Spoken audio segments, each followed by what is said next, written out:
সব কিছু কেটে ধুয়ে রেডি করে নিয়েছি। এবারে হলুদ গুঁড়ো, মরিচ গুঁড়ো, লবণ, তারপরে তেল দিলাম, সামান্য পেঁয়াজ কুচি দিলাম ভাজিতে, বাকি পুরোটাই দিয়ে দিলাম মাছে। এবার ভালো করে মেখে মেখে আবার একটু সরিষার তেল দিলাম। এবার রসুন যেগুলো আমি দিয়েছিলাম সেগুলো মাছের পেটের ভিতর ঢুকিয়ে দিলাম একটা একটা, যাতে পেট থেকে বাজে গন্ধটা না আসে। এবার দেখেন আমি সুন্দর করে কলা পাতায় এগুলো একদম মেলে মেলে দিলাম।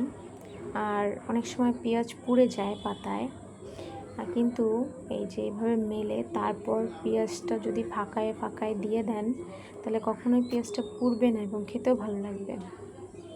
এবার চুলোয় দিয়ে ঢেকে দিলাম, ঢাকনা উঠিয়ে দেখুন জল বেরিয়েছে। এবার একটু ঘুরিয়ে ঘুরিয়ে দাগ লাগাতে হবে। হয়ে গেছে এক সাইড, নামিয়ে উল্টে নিলাম। দেখুন কতটা সুন্দর হয়েছে এক সাইড। আবার একটু ঘুরিয়ে তেল দিয়ে দিলাম।